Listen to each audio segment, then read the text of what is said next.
Alright guys, welcome to a brand new series. What if Piccolo was the main character? I'm excited for this one. I hope you're excited too. Don't forget to like, comment, and subscribe. Let me know what you think about it in the comments below. Peace out. We cut to Piccolo versus Goku during the tournament. The Tenkaichi Budokai. Piccolo in this Ultra time will be able to dodge Goku as he was flying at him. He tried to beat him the same way he beat his father. Piccolo would look down at him and begin to charge the Ki Blast as Goku's friends surrounded him. Piccolo would say, "I'm not gonna kill you, and I use too much energy. Your friends would get me." But something seemed off about it. It seemed like he could kill Goku, so why was he lying? Goku read this and realized Piccolo was different from his father. Piccolo then decided to step out. And after that, everything would play the same. But Goku in this timeline and the rest of the Z Fighters would know that there's something in Piccolo, something different. Eventually, the Raditz thing would play out just like in canon. But Piccolo, as he took Gohan and began to train him, this time would open up a bit more. As one night after training, Gohan would look at Piccolo and say, "You know, you're not that bad. You're a little grumpy, but honestly, you're not really that bad of a person." This shocked Piccolo. Gohan would say these things just like in canon, but this time, just like in canon, it made Piccolo's heart melt. Piccolo looked at him and say, "Just go to bed." And as he went to bed, Piccolo looked down to Gohan and say, "I promise I'll always protect you. You are my first friend that I ever had." Kami would be watching this, and would be modern Piccolo. He could feel that his heart was changing, and he could feel that he was no longer the man he used to be. Eventually, though, time would come as the Saiyans would arrive. As the Saiyans arrived, so did the Z Fighters, as they were all prepared to fight by Piccolo. Piccolo, the son of the Demon King, now their ally. Well, they didn't have much time to think about it. As they fought Cyber, these green little men were easily disposed of. As Nappa looked at them all, "Not bad. It's funny having a green man fight other green men." Piccolo would look at Nappa and say, "Whatever you say. You're lucky I can't kill you yet. You're gonna tell us about these Dragon Balls, and once we get immortality, we'll rule the universe." Piccolo and Nappa and Vegeta would begin to banter, but nothing really would come of it. Just normal Dragon Ball insults. Eventually, the time would come, as Nappa would try to kill Gohan. In this timeline, instead of jumping in front of the way, Piccolo stretches out his arm, grabs Gohan, and pulls him back at the last second, saving him. Gohan would begin to pant and shake, scared. Piccolo would say, "Look, Gohan, you're lucky I saved you." As then he would smile, "But you're gonna have to pull your own weight, okay, kid? I believe in you. You just gotta believe in yourself. You're strong. One of the strongest people I've ever seen. And your potential is amazing. You just gotta believe in that potential. Believe in yourself, Gohan, because I know you can do it. I've seen it for myself." Gohan looked up at Piccolo and began to smile as he nodded. As soon Goku would arrive, jumping down at the scene. Kami was shocked because he felt like Piccolo was supposed to die. He was supposed to die, but something changed. What changed? Was it him liking Gohan? What happened? The story, it just altered. As Goku arrived, he would begin to fight Nappa, just like in canon, as Goku humiliated Nappa, then threw him onto the floor, as Vegeta would then kill him. As Piccolo and the rest were ready to fight, Goku would say, "Go home, all of you. And Piccolo, thank you for looking after my son. I could tell you weren't really a bad guy. You were just misunderstood. Take care." Piccolo would say, "What are you talking about? We're gonna fight him with you." "No, he's too strong. Now go." Piccolo would sigh, wanting to stay, wanting to fight, but he was right. Even though Piccolo would have trained harder in this timeline, he was still no match for Vegeta. Piccolo then decided to take his leave, but before he could, he said, "Could you teach me that Kaioken technique?" Goku would look at Piccolo and say, "Yeah." As Piccolo went off with the rest of them, things would play out as in canon until Gohan and Krillin joined in. This time, Piccolo would intervene with them. As Great Ape Vegeta was squishing Kakarot, Vegeta began to laugh. "Time to die, Kakarot." But suddenly, Vegeta would hear giant footsteps behind him. As he says, pick on someone your own size. He looked and saw Piccolo, giant. So you could turn giant. You didn't do that earlier. So that must not increase your power. When I turn big, it increases my power 10 times. You don't stand a chance. Piccolo would say, shut up. As then he would punch Vegeta, and Vegeta would punch him. Great Ape Vegeta would begin to beat up Piccolo.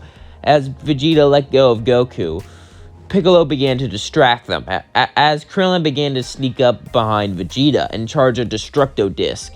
And as he threw it, Piccolo would grab onto Vegeta, holding on to him with all of his might, with all of his power, as suddenly it was cut off. Vegeta would shrink down to his normal size, as Piccolo would go back to his normal size too. Vegeta was badly hurt, and Piccolo looked at him, with Krillin and Gohan charging at Vegeta.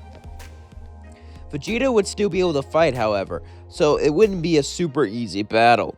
As Piccolo and Gohan went at Vegeta with everything they had, Vegeta went at them. Vegeta was far stronger, but he was injured, but so was Piccolo and Gohan. Even though it was close, the tides were turning, and it was not in their favor. Vegeta was winning. Goku would then charge the Spirit Bomb, as he would give it to Krillin. Krillin would throw it at Vegeta, but Vegeta would dodge it, and would go straight towards Piccolo. Everyone was shocked. Goku knew it couldn't hurt. Would this work? Sure, Piccolo's a good guy now, but would he be good enough for this to work? Piccolo bounced back the Spirit Bomb as it hit Vegeta. It was enough to injure him critically as he began to crawl towards a space pod. Piccolo went over, about to kill him, but then Goku would talk to him. Don't do it! Piccolo looked confused. Goku, is that you? Yeah, Piccolo. Please, spare him. Piccolo would be hesitant. He may have turned good, but he was just told to be bad by his father. He wasn't pure evil like this guy. Piccolo would say, why would I spare a man like him after everything he's done? Him and his partner even tried to kill your own son. Goku would say, please don't. I know it's selfish, but I want to fight him again someday. Piccolo would then sigh. As then he let him go. Vegeta would look at him and say, that's the biggest mistake you ever made. As then Vegeta would be launched off in his space pod. Piccolo would sigh, and he remembered Nappa, how he called him an alien. Piccolo would want one thing and one thing only, to visit planet Namek. Now, with the Dragon Balls, they'll be able to bring back most people, but there are a few who have already died before, like Chaozu. As the spaceship landed with Bulma and everyone in it, they would begin to talk, and Goku would explain how Piccolo helped. Bulma was still scared of Piccolo, but Piccolo would walk up to her and say, hey, can you make a spaceship for me to go into Namek? Bulma would say, what? It's my home planet. I want to see it. Gohan would look and say, I want to go too, but Chi-Chi would obviously be against that. As Chi-Chi would yell at Gohan, Bulma would say, look, I know you helped us and all, and I would love to help you, but I don't think we can. But then they would hear Kami's voice. Actually, I have a good idea. The space pod's still intact. We can reverse engineer that. Bulma then would agree, as they gathered the Dragon Balls and wished back their dead friends. Well, most of them anyway. Piccolo then got ready. It would take Bulma a couple days to get the space pod working, but since Piccolo was going alone, he really didn't need anyone. Before he left, however, he would hug Gohan, seeing him in the hospital as he was with his dad. Goodbye, my friend. Gohan, you're the first friend I ever had. I hope you're not the last. Piccolo would smile, as Gohan would smile with him too. Goku would say, Piccolo, I knew you weren't a bad guy when you spared me. Oh, shut it. I might change my mind. Goku would then suddenly laugh, because, well, Piccolo was able to bounce back the Spirit Balls, so it's not like he had a lot of evilness in him, so it was obviously a joke. Piccolo would laugh too. Oh, I can't even scare people anymore. Piccolo would then walk away, as he would get into the space pod that Bulma made working again, and begin to launch it off to Namek. As he launched it to Namek, he would hear King Kai talk to him. Hello, who is this? I am King Kai. Once you reach Namek, I can teach you the Kaioken. It'll be hard since I'm teaching you verbally instead of showing you, but I think you can learn it. After all, Goku is a quick learner. If you're anything like him, you'll be just fine. Piccolo would say, I'm nothing like him because I'm better. King Kai would say, oh, well, I guess we'll see about that. But as Piccolo headed to Namek, he didn't know something was going on. He had no idea that Frieza was about to invade the planet. Piccolo just wanted answers about his people, where he came from, and he wanted to visit the planet where his race was from. But little did he know that Piccolo was going to have to save it. We cut to Piccolo. Piccolo's been traveling through space for quite a while. He has no idea that Frieza landed on Namek. As Piccolo landed on Namek, he got out and began to breathe the air. He can feel the soil in his blood. He can feel everything around him. It looks so beautiful. This was his home planet. However, two soldiers would show up in front of him. As they laughed at Piccolo, looks like another Namekian to slaughter. Piccolo would charge at them and grab one of them. Piccolo would say, I would like to spare you, but if I did, you might tell your master, and I have a feeling he's stronger than you. So Piccolo blew them both up. I suddenly heard a voice. It was King Kai. Piccolo, I need you to go to a certain location. Namek is under attack. I need you to go to the Grand Elder so you can unlock your potential, and I can teach you the Kaioken step by step. Piccolo would nod as he began to fly straight towards the Grand Elder's place, hiding his power level so Frieza can't find him. As Piccolo landed, Nail would look at him and say, I don't recognize you, Namekian, but I can sense your heart is pure. Go to the Grand Elder. Piccolo would nod. As he walked up, Guru looked down at him and said, Who are you? Let me see everything. As he put his hand near his head, Piccolo walked away and said, Yeah, I don't really trust you touching me. Guru said, I can understand your hesitation, but please, child, let me touch you. Piccolo would sigh as he walked towards Guru as he put his hand on his head and began to look at his past. Guru saw everything. He saw the man Piccolo used to be. He saw the man he was, and he saw his father. And he saw how Piccolo could have continued his evil path, but he spared Goku, saved his son, and fought for justice. He even spared Vegeta. It might not have been right, but he spared an evil man. This was things an evil person would never do. As Guru saw this, he knew Piccolo was righteous. Guru would say, time to unlock your potential. As he put his hand on his head, he would unlock Piccolo's potential. Piccolo felt waves of new power coursing through his body. Power he's never felt before. King Kai would then tell him the steps of the Kaioken, training him in Guru's place.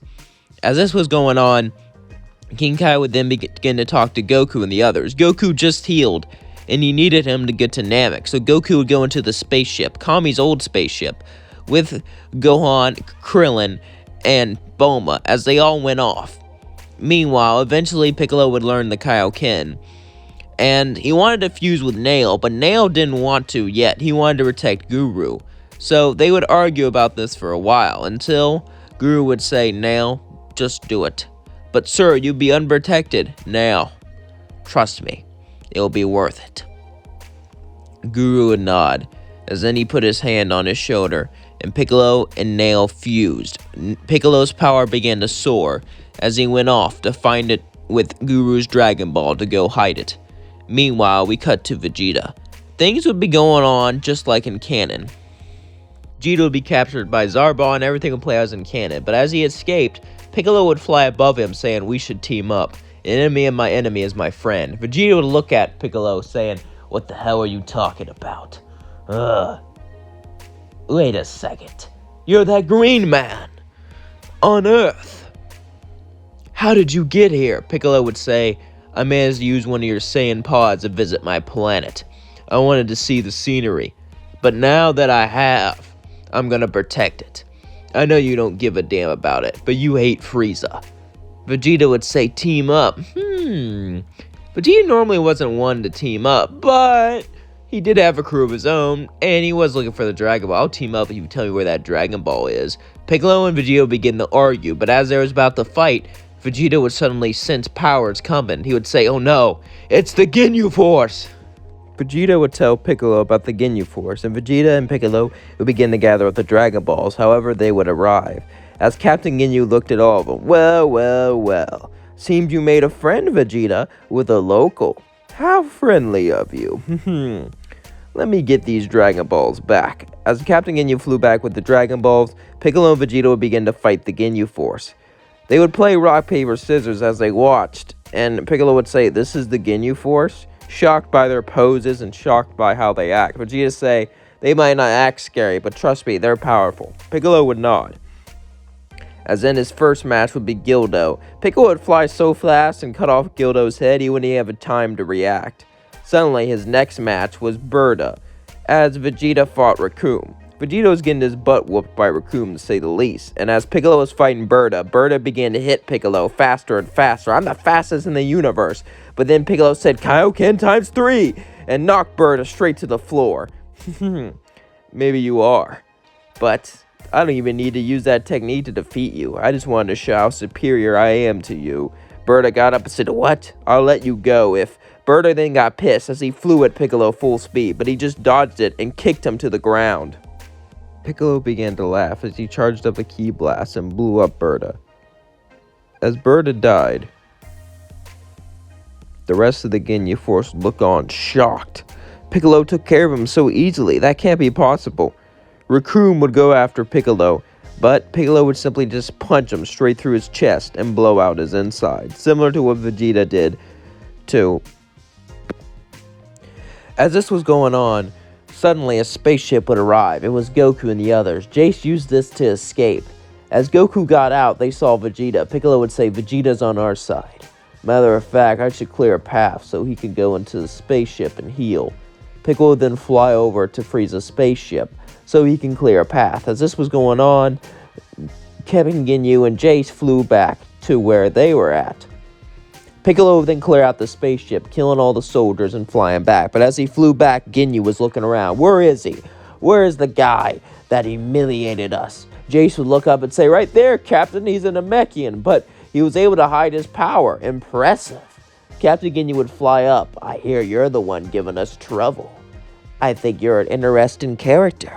That body of yours must be very powerful." Piccolo would say, "Yeah." As Piccolo battled Captain Ginyu got more and more excited. He knew what to do. As he punched a hole in his chest and said, "Change now!" and took Piccolo's body. He could barely fly in the body. He would fly down. Eventually, they would figure out it wasn't Piccolo. And as they all battled him, Krillin would bring Vegeta to the healing tank as he began to heal. Even though they weren't really on friendly terms with Vegeta, Vegeta was their ally, at least for now. So as they were battling Captain Ginyu and Piccolo's body, they eventually learned he didn't master all of Piccolo's techniques, and they were easily able to beat him. And they changed him into a frog like in canon. Eventually, however, Frieza would arrive. As Frieza looked down at them all, he would then begin to smile. Well, another monkey I didn't know about. And it seems like a Namekian survived." Piccolo would fly and punch First Form Frieza, sending him flying. As he began to battle him, he went for the kill. Piccolo was angry. Frieza killed most of his people, and he didn't want to let him transform. However, Frieza would then blast a death beam straight at Gohan. Piccolo would have to look to make sure he's okay. As Goku kicked him out of the way, suddenly Frieza would transform straight into his third form, skipping his second form, getting a little scared, but not wanting to go all the way to his final. As Frieza would look at him, Piccolo would punch him, send him flying. Goku and Piccolo both used the Kaioken, pushing Frieza on his feet. This shocked Frieza. Would he have to go all the way to his final form? Frieza would say, "How are you so powerful? I'm fighting a monkey and a green man, and somehow you are this strong?" Ugh! He began to get angry as he blasted a ki blast straight into the ground, causing dust to come up. This would cause a distraction for him to go to his final form. As Piccolo and Goku would both push him further and further, suddenly Vegeta would heal and get stronger as they all went in on him. This made Frieza aggravated. As Frieza got angrier and angrier, they couldn't really do anything. They were running low on stamina, and even though they were all strong, they wouldn't be enough to beat him. Goku would try to charge a Spirit Bomb as Vegeta and Piccolo distracted him. However, after the Spirit Bomb was launched, Frieza would come up and kill Krillin, then shoot a ki blast straight through Vegeta's heart, and do the same to Piccolo. Goku would see this and begin to get angry, and as Vegeta looked up, he said, "Kakarot, avenge my race, avenge my people, please, do it for me." As Kakarot saw this, he realized something. As he transformed into a Super Saiyan, he realized what kind of person Vegeta was. He realized he was forced to do everything that he did. He realized that he never had a choice. Goku would look up and say, I'm gonna kill you. For Krillin, for my best friend, for Piccolo, for Vegeta, and for all the Saiyans and innocent people you've killed. And things would then play out like in canon. It's been months since Goku unlocked Super Saiyan and defeated Frieza. Piccolo has been training like he's never trained before. Just like Vegeta, Piccolo's strength has been growing quite a bit. And he wished he could have defeated Frieza on his own. Although he was glad he was there, and he was glad he got the fight with Goku. Piccolo knew he could feel a great strength within him. Ever since his potential was unlocked, he had a strength hidden deep inside of him. Inside of him, he could feel it, but he couldn't get to it no matter how hard he trained. Eventually, however, Piccolo and everyone else would feel a massive power coming towards them. It felt like Frieza and someone else. Vegeta would look up and say, it can't be. His father's here. Piccolo would ask curiously, his father? Yeah, Frieza has a father. His name is King Cold. Piccolo's been training like hell, and he's gotten a lot stronger. But he doesn't know if he'd take on Frieza and his father. But he doesn't care. Piccolo's gonna fight to save his planet. If that planet is Namek, if that planet is Earth, if that planet was some other planet, he wouldn't care. If he's on a planet, he's gonna fight to save it. Piccolo will not let Frieza do this again. He thought Frieza died. Frieza was the man who tortured his people, who murdered his people, who committed genocide on his own race. Piccolo didn't really know his race, but he still was proud to be a Namekian. He was gonna make him pay. To be honest, part of him was glad he was still alive, because that means Piccolo can get revenge. Eventually, Frieza's spaceship would land, and Frieza and his men would come out. As they all came out, Piccolo would arrive, but so would Trunks. Trunks would look at Piccolo, curious. He didn't know he was this strong. After all, he could help quite a bit here, but he's not really needed. Trunks would say, hey, I appreciate the help, but you're not needed here. Piccolo would say, I don't know you, and I'm fighting to avenge my race. Piccolo would do Kaioken, getting rid of all the soldiers quick and punching Frieza away. Frieza would look at him and say, oh, Green Man, you think you can deal with me? Trunks would decide to take care of King Cold. Alright, Papa, your battle's with me. King Cold would look at him and say, oh, an Earthling, you think you can deal with me? Trunks would smirk and say, I'm not an Earthling, as he would turn Super Saiyan. Piccolo would look back with Frieza, as they both would be shocked, seeing this yellow glow. Frieza would look at Trunks angry, as he would ignore Piccolo entirely, flying straight towards him, charging a massive death ball. As Frieza would look down at Trunks saying, you're gonna die, throwing it right into his face. As it began to sink, he flew down. Alright, now let's deal with the Green Man. But as he turned around, he then heard a noise. He looked back and saw the death ball was rising more and more, as Trunks simply just threw it up into the sky. This shocked Frieza and King Cold. Frieza was angered that he would do this, that he could do this. How can a monkey surpass him? How can a monkey be this strong? But then a death beam went straight through Frieza's skull, killing him. Piccolo said, you should have paid attention to me. King Cold looked at him, angry and annoyed that he didn't pay attention to the Namekian. King Cold would then charge at Piccolo, as Piccolo would block it and use his Kaioken to fight back. Trunks would smile, impressed. Piccolo killed Frieza. It's not even that far into the timeline, and he's already doing amazing things. Suddenly, Trunks would land and cut off King Cold's chest, killing him. As Trunks would walk to Piccolo, he would say, good job, I have a message for you and Goku. Let's wait for him to arrive. Things would then play out like in canon until Goku would land, then Trunks would explain everything to him. It seems a heart virus killed Goku, but there was also a virus that infected Piccolo. This virus killed them both. Without any Dragon Balls, without Goku or Piccolo, they were no match for the androids. So he gave them both heart medicine that they both decided to take. As this happened, a couple years would pass. They would all train and get ready for the androids. Things would play like in canon until 17 and 18 were released.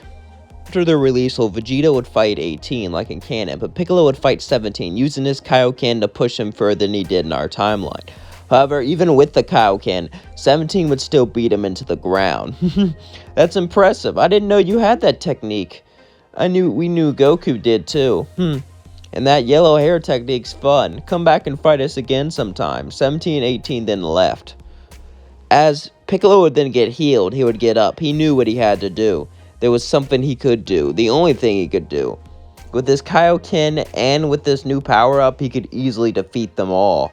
Piccolo would then fly over to the lookout. As he would go over to Kami, saying, "You know it's time." Kami would look at him and say, "No, they're not like the others." And they would begin to argue, like they did in canon.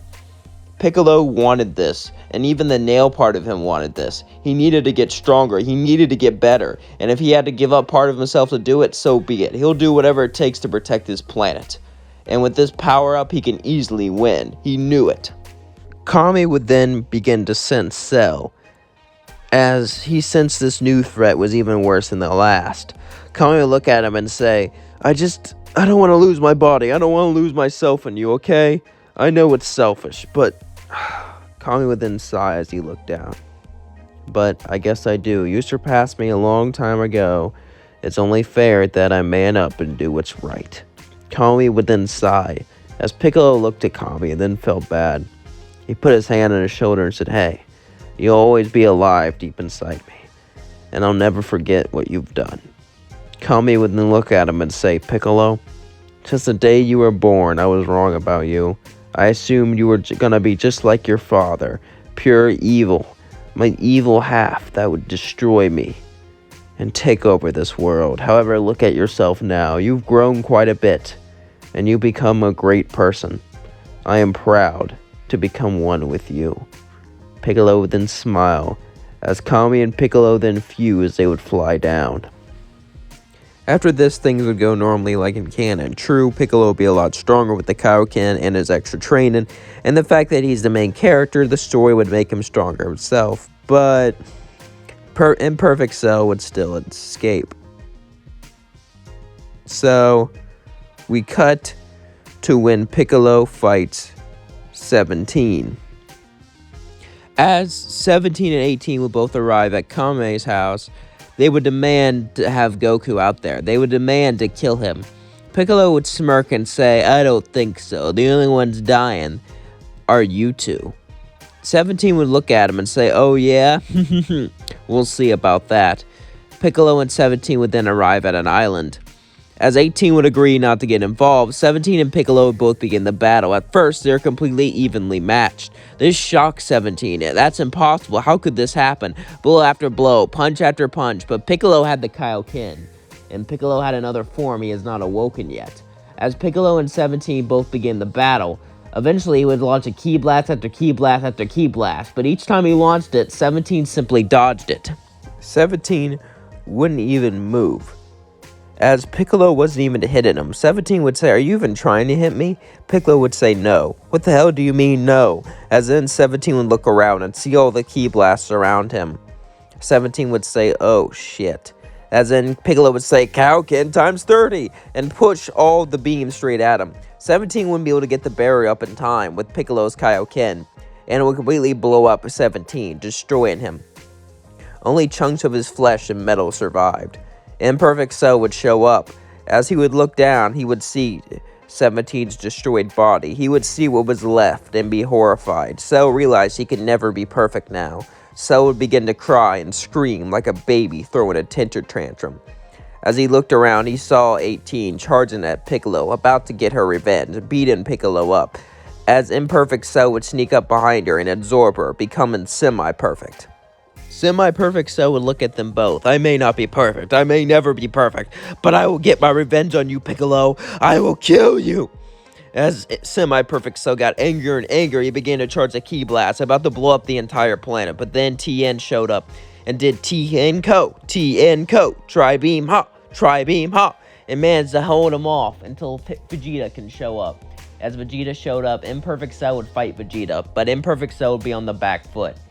And with no one to absorb, he would be destroyed. Piccolo saved the day. Piccolo destroyed 17 and stopped Cell from becoming perfect. Thanks to Piccolo, the planet was saved. However, Piccolo realized that he needed something new, that he needed to get stronger, so he went to go train in the time chamber. with Dende as the new guardian. As Piccolo went into the time chamber, he then began to train like he never trained before. He began to push himself for hours on end, then months on end, but nothing happened, no matter how hard he trained. Sure, he got stronger, but his power wasn't limit-breaking. But suddenly, as he screamed, his body began to push itself more and more and more, and his skin turned yellow. When his power was unawoken on Namek, part of this form was brought out, just enough to reach it through hard work and training. As suddenly Piccolo turned yellow, he looked around, realizing his new body, his new form, and realizing how strong he really is. With this new form, Piccolo now is the strongest in the group. Buu talk would be pretty much the same until Piccolo would fight Shin. As Shin got ready to fight, Piccolo was a bit scared since he was the Grand Supreme Kai. However, he wasn't going to back down. Suddenly, Piccolo turned yellow. This shocked Shin as Piccolo threw at him and punched him, sending him flying off the ring. Supreme Kai Shin looked up, shocked. He didn't know Piccolo had so much power. He'd heard about Namekians and strange abilities, but turning their skin yellow wasn't one of them. Piccolo then laughed. I'm yellow like a Super Saiyan. Huh. A bit obnoxious, but I want to go all out to show you, even if you're a Grand Supreme Kai, you cannot defeat me. I am Piccolo, the protector of Earth. Piccolo smirked as he walked off the ring. Supreme Kai Shin then sighed. As he got up and began to walk away, he was defeated. Kibito and Gohan's match would go as canon, as then they would all follow out to make sure Majin Buu is not awoken. This time, as Dabura flew up and destroyed Kibito, Piccolo would turn yellow and punch Dabura. Dabura would spit at him, but he would dodge it. Dabura would then continue to spit on Krillin and Gohan, as then he left. Piccolo would look back as he saw Gohan slowly turn into stone. Gohan was Piccolo's first friend. As Gohan screamed, What's happening? Shin would say the only way to get them to stop being stone is to kill Dabura. As they turned to stone completely, Piccolo and the others decided to go into the spaceship, ready to fight whatever Babidi had in store for them. Suddenly, as they were in the first room, the mighty Pui Pui walked in, one of the mightiest soldiers in the entire universe. What could they do? How could they defeat Pui Pui? The Z fighters decided to play rock, paper, scissors to see who gets to fight him. A fatal mistake.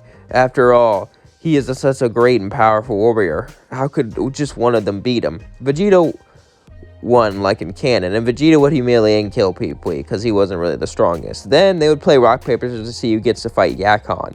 And this time, Piccolo won. As Yakon began to battle Piccolo, Piccolo would use his Kaioken and push him back. However, every time he used it, Yakon would just absorb the light from it. This gave Piccolo an idea. Piccolo would look at him and say, So, that's all you could do is absorb energy? Yakon would say, What do you mean all I can do? With energy absorption, I become much stronger. Piccolo would smirk and say, You're an idiot, you know that? What do you mean? Your greed will kill you. Piccolo then turned yellow, as Yakon began to absorb the light, as he did it again and again and again and again. Shin would see this and say, What is he doing? Turn off your power. He's just getting stronger from it. Goku and Vegeta would say, Vegeta would say, You're an idiot. As Goku would say, Just watch. As Yakon absorbed more and more energy, he got fatter and fatter and fatter until he blew up. Yakon's death, Babidi then began to get more and more and more desperate, as he began to shake, scared. How could this be? How could this be possible? Yakon could absorb energy. Yakon was a monster, a beast. How can people on Earth be this strong? It shouldn't be possible. With no other options left, Babidi decided to send Dabura. As Dabura went out, Piccolo got ready to fight, but then Goku stood in front of the way. Piccolo would say it's personal, but it's personal for you too. It is your son after all. Goku would look at him and say, Hey, don't worry. We'll defeat Dabura, and when Dabura is defeated, Gohan will get out. Besides, the rest of these guys weren't too strong. Dabura can't be that strong. Dabura looked angrily. How dare you call me not that strong? I am the strongest. I am the great demon king, Dabura. Dabura would then fight Goku. As Goku was fighting Dabura, Dabura was getting pushed further and further back. Goku's Super Saiyan 2 form was extremely powerful, and Goku was planning on whipping out Super Saiyan 3 later to compete with Yellow Piccolo. However, he decided not to pull it out here. After all, he uses lots of stamina and energy. The more energy he uses, the less time he has on Earth, and he needs all the time he can get. Besides, Deborah's not that strong. As Deborah was pushed into a corner, Bobbity got more and more scared. But then Deborah had an idea. As Deborah suddenly left and told Bobbity about Vegeta, suddenly Vegeta would scream as he grabbed his head. No, no! Ah!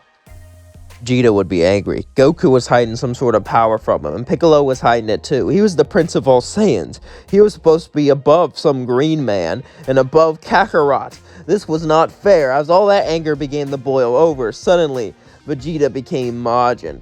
As Vegeta got ready to fight Kakarot, he was tempted to fight Piccolo since Piccolo was hiding yellow form, but he wanted to prove his superiority to all the Saiyans first. He would transport them into the stadium.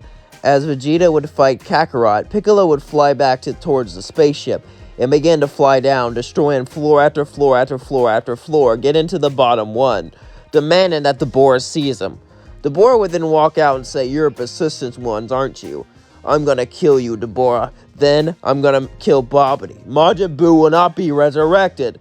Deborah and Piccolo began to charge at each other and push each other more and more and more. And as they pushed each other, Piccolo then had an idea. Piccolo turned yellow, showing Deborah his power. Deborah was abacked by this. "How could you have so much power? I am the mighty Demon King! You cannot be stronger than me!" Deborah would be able to stay alive because of his magical techniques, but he would be on the back foot, receiving beating after beating. Meanwhile, Goku and Vegeta were making more energy. So was Piccolo versus Deborah, but if Deborah died, it would be over for Bobbity. Bobbity was almost there, he just needed a little bit more. As suddenly, Piccolo would chop off Deborah's head with a karate chop. As this happened though, Bobbity just got enough energy. As Piccolo blew open the door, Bobbity would summon Majin Buu. As steam arose into the room, it blurred Piccolo's vision, but then he saw it, Majin Buu. Piccolo would turn yellow and go Kaioken, punching Majin Buu, and they would both begin the battle. Piccolo was actually even with Majin Buu. However, he would not be able to surpass him. Since Majin Buu had that healing ability, he would fight him so he got too tired and passed out. Bobbity was about to kill Piccolo, but then Supreme Kai Shen Kai-Kai'd and teleported Piccolo away. Meanwhile, Vegeta would defeat Goku like a cannon with that cheap shot, and he would sacrifice himself like normal. We cut to when Gohan would be getting his potential unlocked, but this time it would be Piccolo. Piccolo would wake up on the world of the Kais, confused. Vegeta, with a halo over his head, would begin to yell at Piccolo.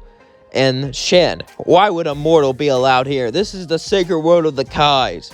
Piccolo would look at him and say, "Why am I here?" "Because he is the one to use the Z-Sword.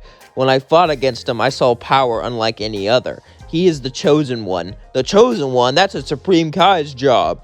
Piccolo would pull out the sword from the stone and begin to train with it. But as he trained with it, he eventually broke it. But then, a new Supreme Kai appeared from it.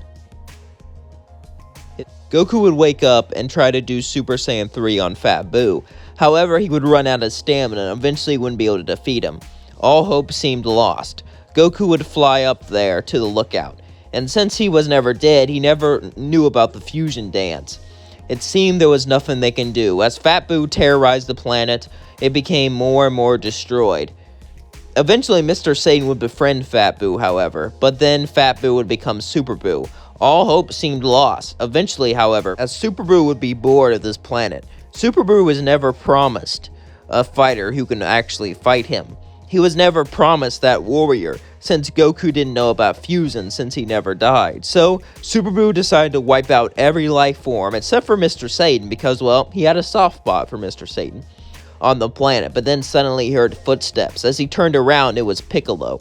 Super Buu would smile and say, "Oh, I know you. You're the one that gave me that good fight." "Well, guess what? It doesn't matter. I'm even stronger than before." Piccolo would say, "I'm even stronger than before too. And I'm so strong, you can never win." Super Buu would look annoyed, but intrigued. As suddenly, Piccolo would turn orange. This shocked Super Buu as he walked back.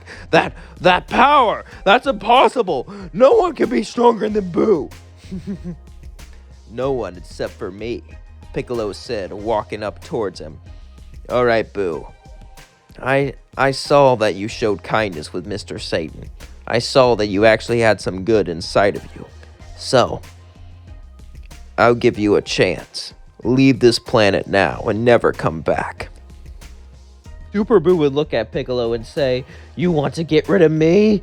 No one bosses Boo around. I am Super Boo!" Super Boo would try to absorb him as a pink sludge would jump on Piccolo's back, but Piccolo would charge up, using his amazing powers. Just by powering up, part of Majin Buu's body that jumped on Piccolo was destroyed instantly. As then Piccolo looked at him and charged a massive ki blast and shot it straight at Super Boo. Super Boo would scream in agony, scream in pain, as all of his atoms were wiped out. Piccolo would then turn back to base.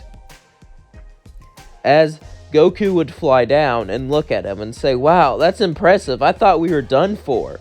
Piccolo would then say, "No, we're not. Now, get the Namekian Dragon Balls and wish back Vegeta. He may be full of himself, but I'm sure he learned his lesson." Piccolo would then begin to walk away. Goku would say, "What do you mean learned his lesson? I saw everything. I saw him sacrifice himself. While I was training in the world of the Kais, I saw everything that happened here." Piccolo would then say, "I may not like Vegeta, but he did redeem himself, at least in my eyes." Goku would sigh and say, "Yeah." Goku would smile and say, "Hey, I want to test my third form against your orange form. I know I'm not going to win, but it'll be fun." Piccolo would say, "Maybe another time. After all this, I think it's time to rest." Goku would agree. As Super Boo was defeated, Piccolo saved the world once again, proving himself to be the savior of Earth. He may not be from Earth, but Earth is his home, and he'll die to protect it. We cut to Beerus dreaming, but Beerus wouldn't be dreaming about a Super Saiyan God. Well, partly. He'd be dreaming about an orange warrior, an orange Namekian who can give him a challenge, who can give him a fight. His dreams made him become excited. He began to want this more and more. He wanted this orange Namekian. He wanted to fight him. He wanted to go up against him. He wanted someone who can give him a challenge. As then suddenly he woke up. As he woke up, he began to look around. He forgot his dream completely. As he was in the bath, he was trying to think of what that dream was, but just couldn't think of it. Eventually, however, he would remember the orange Namekian. He would sit up and say, "Whis, tell me about this orange Namekian." Whis would be confused, but as he looked, he would see that there actually was an orange Namekian named Piccolo. Everyone's kind of heard of Piccolo before. He was the one who saved the universe from Majin Buu. Supreme Kai knows about him. Whis would tell Beerus about Piccolo, about how he was different from Namekians, and about how he was the one who saved us all from Majin Buu. Beerus would ask to go to Namek, but Whis would say he's not on Namek, Lord, he's on Earth. Really? Yeah, he was born on Earth. A long time ago, Kami split all of its evil, and that was Piccolo. But when he died, he had a son, and his son, this Piccolo, became good. Fascinating. Well, not much for a history lesson. Let's get on with it. Beerus and Whis would then begin to travel. As they are traveling, Piccolo would sense something. Piccolo has sensed God Ki before, since he's fused with Kami.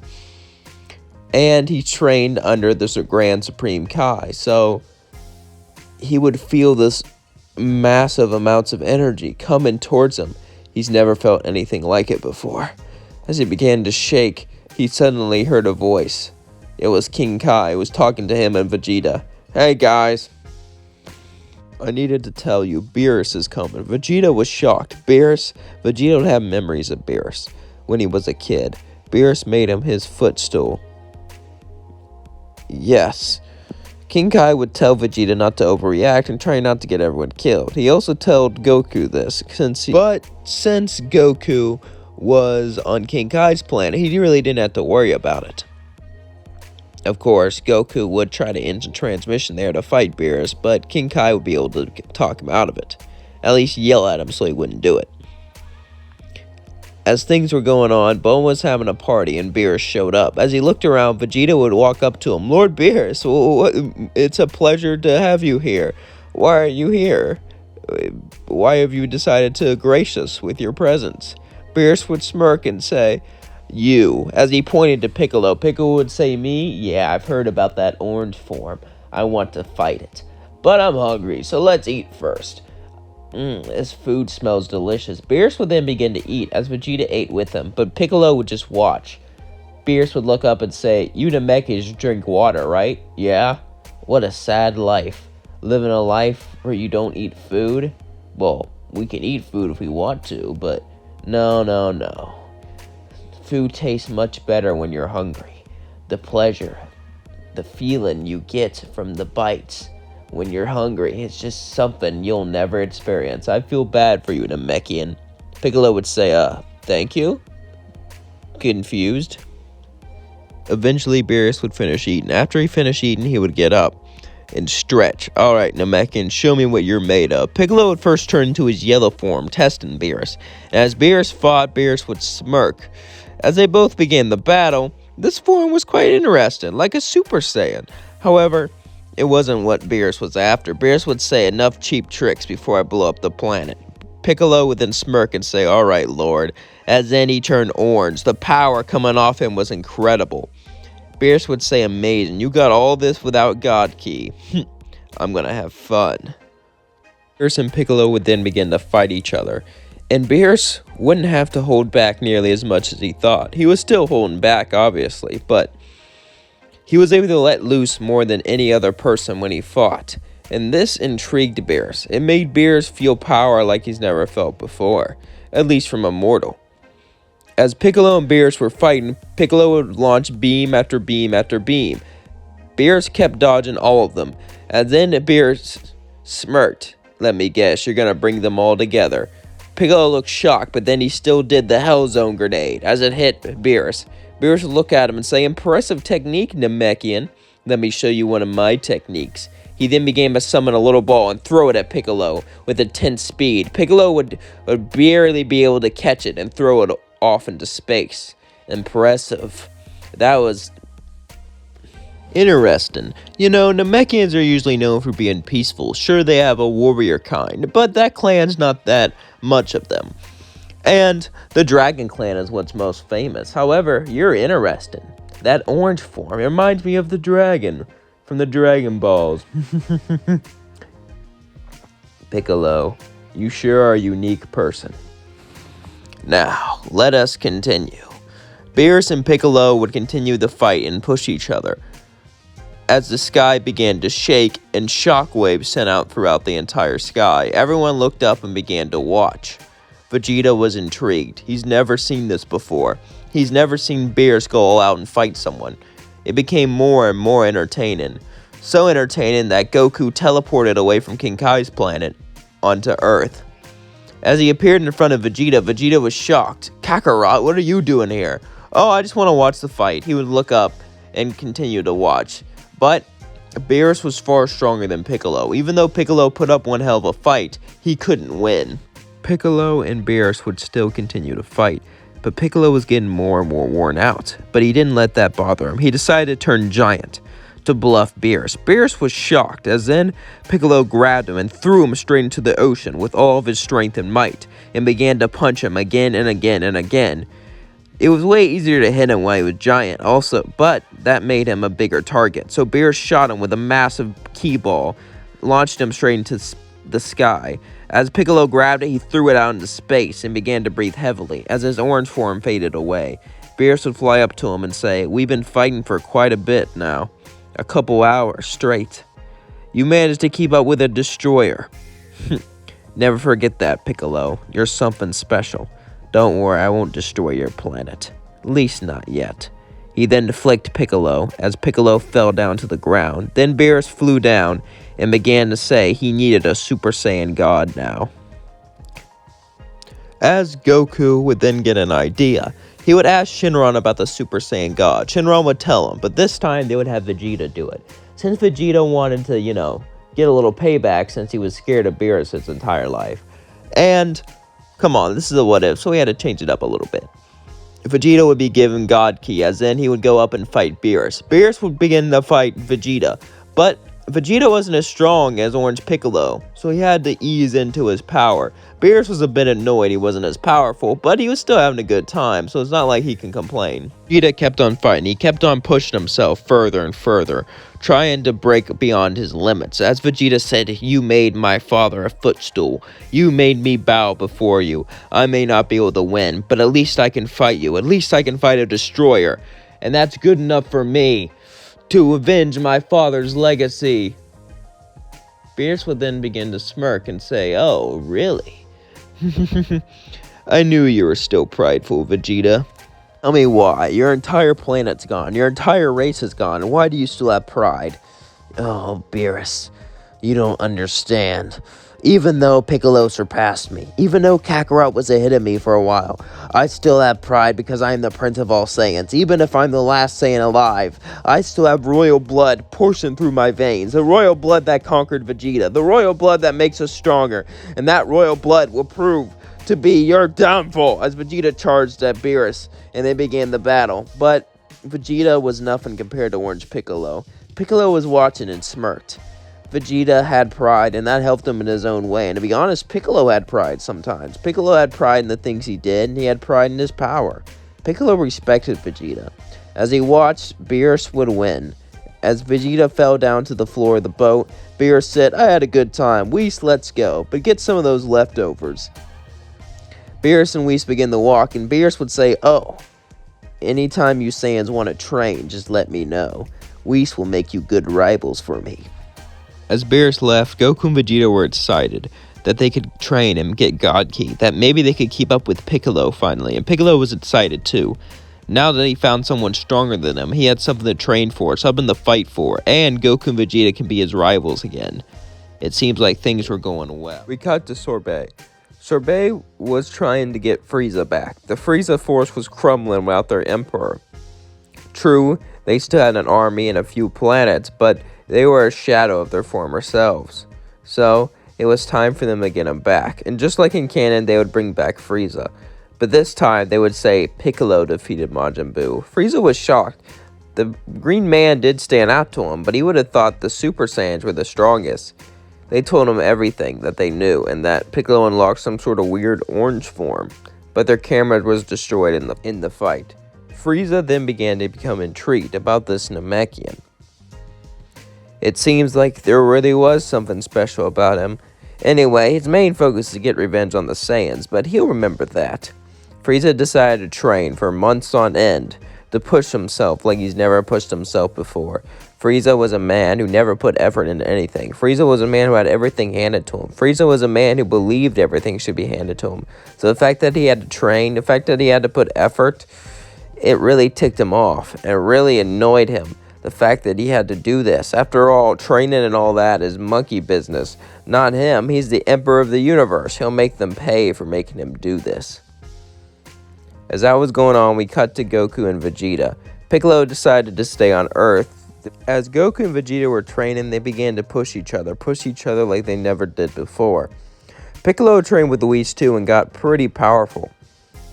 It was even able to add God Ki to his orange forms from time to time. He didn't fully master it like Goku and Vegeta did, though. As Goku and Vegeta kept pushing each other, they finally felt it. They felt like they can maybe equal Piccolo. Ever since Piccolo turned orange, they were always behind him. This pissed off Vegeta, because Vegeta was the Prince of all Saiyans. And this annoyed Goku, too. Not to the same level Vegeta was annoyed, but Goku wanted a good fight. And if he was so much below Piccolo, he couldn't give him a good fight. Eventually, however, they would stop training, as they began to sit down and contemplate about their lives, and talk, and share each other's stories like warriors. However, Vegeta could sense something was off. He just couldn't put his finger on it. As that was going on, we cut to Piccolo. Piccolo would go over and knock on Gohan's door. As Gohan opened the door, Piccolo would say, "Listen, I understand you don't like to fight, and I get it, but you're gonna have to. I'm not always gonna be here, Gohan. And we need the next generation to be ready." Gohan looked at him confused since he was an adult now. "Oh, Piccolo, Goku, Vegeta, and you are all so strong now. No one can threaten Earth." Ugh. That's what we thought before Majin Buu came. Don't you see, Gohan? A new threat will always arrive. Gohan disagreed with him, though, respectfully. He argued that Beerus came, and you managed to hold him off. If you could hold off a god of destruction, then nothing could ever threaten us. Piccolo sighed. It seemed he couldn't talk sense into Gohan. But that doesn't mean he didn't like to visit him. He visited him, and they talked good. They reminisced about old times and went on about how Piccolo trained him and all that. But suddenly they felt something, a huge energy coming to Earth. It felt just like Frieza. That was impossible. Frieza was dead. There's no way he could be back. Piccolo would say, Piccolo would look at Gohan and said, I thought since we held off Beerus, nothing would be an issue. As Gohan looked at him, Piccolo then smirked, knowing he was right, as he flew over, and Frieza began to land his spaceship. As he got out, he looked at everyone. Oh, hello, monkeys, and you. What's your name? Piccolo. Yeah. I remember you. You had that little technique where you turned red, made you a lot stronger. I heard you were the one to defeat Majin Buu, and you have quite a bit of power, Frieza would say, as he began to walk off his spaceship. Piccolo would nod. As he was doing this, Togama would get ready to fight with him. Togama, you take the rest. I think I'll have fun with the Green Man.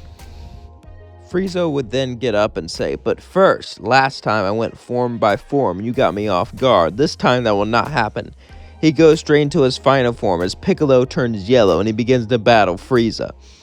As they were fighting each other, Gohan would look at Togama and begin to battle him.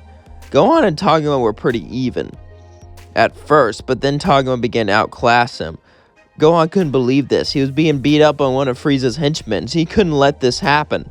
Gohan then began to get angrier and angrier, and as he got angry, he got a rage boost. He was right. He let himself go. He let himself become weak. He should have been training like Piccolo told him. He charges and punches Togama to the ground, but then Togama sees words, and he says, change now? Confused that suddenly, Captain Ginyu takes Togama's body, and as he gets up and does amazing Captain Ginyu pose. Now, Gohan. Hey, you're that runt. I remember you. Gohan says, who are you? You're not Togama. Then he explains himself, and he goes, Captain Ginyu, as he starts to remember him. He then got a fighting stance, as Captain Ginyu did too. Last time I was in the Green Man's body, but this will suit me nicely. We cut to Goku and Vegeta. Goku and Vegeta felt this massive power on Earth. They felt the battle going on, so they began to watch from Whis' staff. Vegeta and Goku thought about stepping in, but this time, since Piccolo was a lot stronger, they decided just to watch, at least for now. I mean, they could pick up on the energy and go in eventually, but for now, they would just watch. Beerus would look and say, looks like Frieza finally decided to train. Wait, he always had this potential? Beerus would say, I never knew how much, but I could tell he had a lot of potential he didn't tap into. Vegeta was like, why? Simple, he was lazy and thought he was stronger than everyone except for me. Until you showed up, Goku. Meanwhile, we cut back to Frieza and Piccolo. Frieza would look at him and say, not bad, but I know you have a form above this. Let's take it up a notch. Suddenly, Frieza would turn gold as Piccolo would walk back, surprised, but then would smile. Wow, Frieza, you are truly amazing. Too bad you're evil. Piccolo would then turn orange. You would make a great rival. Shut up about your trivial rivalhood. I don't care about that. All I care about is getting revenge. Piccolo and then Frieza would then begin to fight with everything they had. As this was going on, that released enough energy for Goku and Vegeta to teleport in. But Goku and Vegeta would just watch, at least for now. As that was going on, Gohan and Togama were both battling each other, or should I say, the great Captain Ginyu. As Gohan would go Super Saiyan 3 to show off all of his power, Captain Ginyu walked back. As then he smiled and said, good job, I give up. What? Yeah, I mean, I could take your body, but last time I kept body switching, I ended up in a body of a toad, so I give up. This shocked Gohan, but then Captain Ginyu simply sat down. Come on, let's watch the fight, kid. Gohan would then smile as he watched it with him. He can tell that Captain Ginyu actually changed, well, somewhat. He wasn't perfectly good, but he realized he was on the losing side, so it was just time to watch. As Golden Frieza was fighting Orange Piccolo, at the start, they were both even. Piccolo was actually holding back so he can have a good fight with Frieza, since he's been training for a long time. However, as time went on, Frieza slowly started to lose his power more and more and more, until he fell to the floor and went out of his gold form. He would yell, "What the hell happened?" Piccolo would laugh and say, "Oh, Frieza, you didn't perfect the form, so you slowly ran out of stamina. That's a rookie mistake." As Frieza was defeated, he was gonna blow up the planet. Captain Ginyu looked, and he knew Frieza. He knew this was his next course of action. He yelled, "Kill Frieza now!" As Piccolo then launched a beam, killing him. Piccolo then walked up and say, "Oh, looks like one of his men defected. Thank you for catching that. He would have blew up the planet." He would say, "You don't remember me, do you?" "I know you quite well, Piccolo." Piccolo would look at him and say, "What are you talking about?" As then he would do a pose, as then he would suddenly remember, "Captain Ginyu." "Yeah. What are you doing here?" "I don't know. Can't go back home."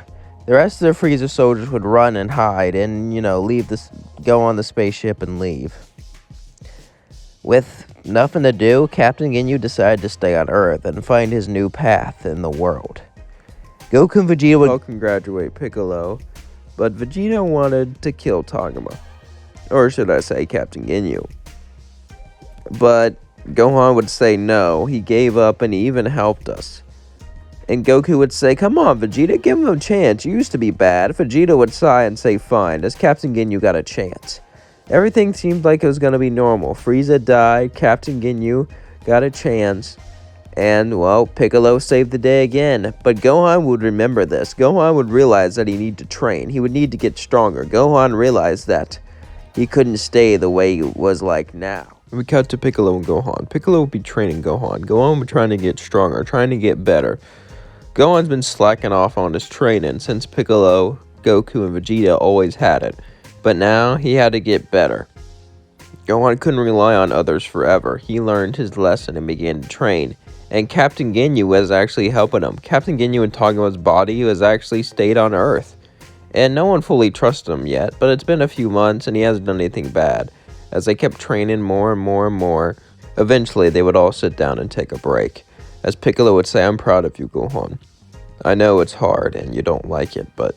Gohan would say, "It's fine. I get to hang out with you, and that's what's important. That's why I did things as a kid. I always got to hang out with my friends. Training was a way for me to hang out with them. Sure, I didn't like fighting in general, but the fact that I got to spend time with people, that's what matters.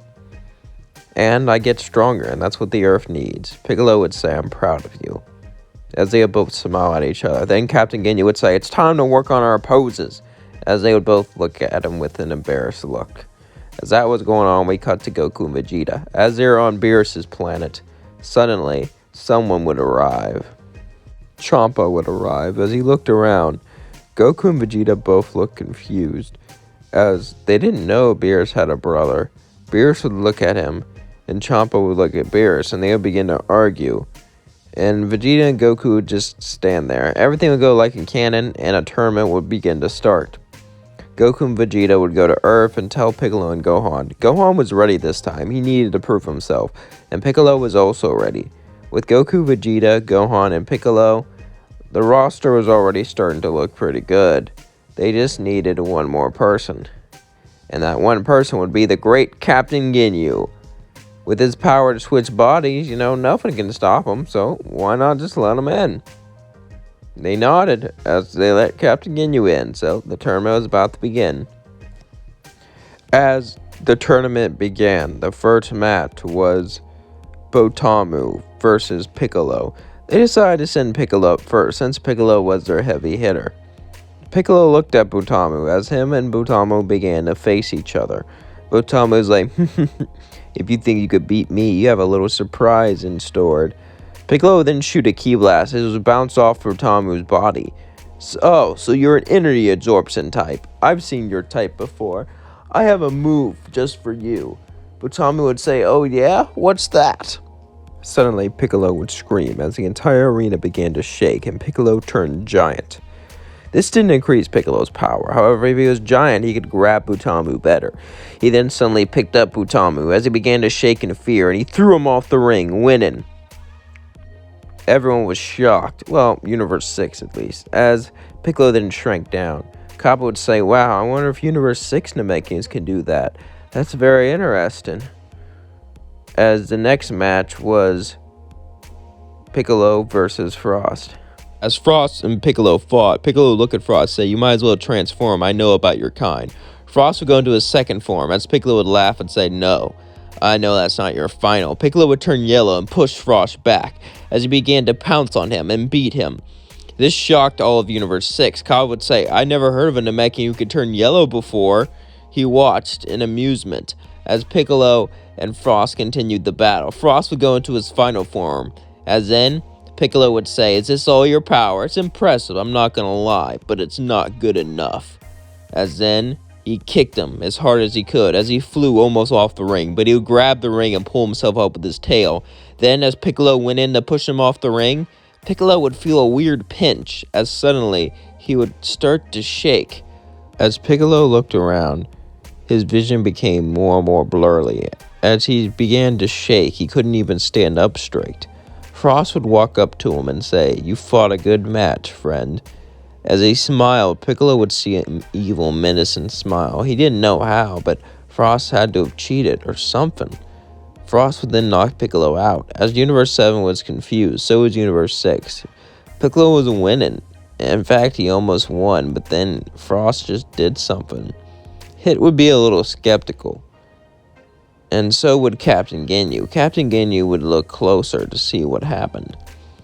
As Frost defeated, Vegeta decided it was time for him to fight. Vegeta would go down and get to the tournament. As Piccolo woke up, Beerus would yell at him, saying, "What happened? You had it. You should have gone all out." Piccolo was like, "It's not my fault. He cheated somehow." Captain Ginyu would say, "I think so too," as they watched. Vegeta and Frost's fight would go as in canon until he got caught cheating. This time, Piccolo would get up and say, "You damn bastard. I thought you had honor and respect, but there's no honor in cheating, Frost. What kind of martial artist just stabs their way into victory?" Frost would laugh and say, "Oh, like I care what a green man says." As Vegeta would then fight Frost and began to humiliate him, torture him, make him regret what he did, as then he kicked him out of the ring. After that, things would basically go the same until Vegeta lost against Hit. After that, Piccolo would decide to have Gohan go up against him. Gohan was training, and even though he wasn't on anyone else's level, he needed a great fight to push him. Hit would look at Gohan. "Go into your blue mode." Gohan would say, I can't do that." "What? Then why are you even here?" Hit would then time skip, trying to knock Gohan off, but Gohan would grab the ledge and get back up. Hit would time skip and punch Gohan again and again and again and again. Gohan felt useless. He felt powerless. He didn't have God Ki. He didn't have anything. He should have went off. He should have trained with Whis. Why didn't he do that? He was such an idiot. Anger began to boil down in Gohan until his entire hair turned white and his eyes turned red as he screamed. But then the power went away. He wasn't angry enough to unlock it. After all, it wasn't like Hit was going to kill anyone. He was just angry with himself. Hit looked intrigued at his almost transformation and said, "Master that kid, and you might stand a chance." Then he kicked him off the ring and won. The next match was Piccolo versus Hit. Piccolo would look at Hit and say, "So, I can tell you're the strongest in Universe 6. This will definitely be interesting." Hit would say the same thing as he got ready to fight. "So, I could tell you've been hiding a power. When you turned yellow, you had some power deep within you, a power beyond that." Piccolo then would turn orange and say, "You're very observant, Hit. This will be an interesting fight." "Indeed it will."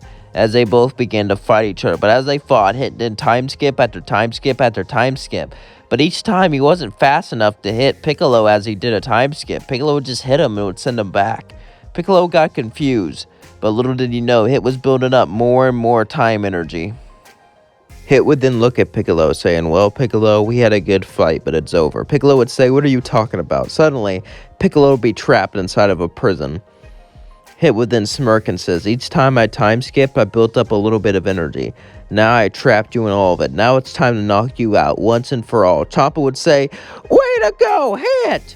As Beerus would say, "Piccolo, don't you dare let him beat you. You are a Namekian. You are a proud warrior. You are the only mortal to give me a true fight in eons. Don't let him defeat you." Piccolo then smirked as suddenly he turned Kaioken with his orange form, which destroyed the time barrier.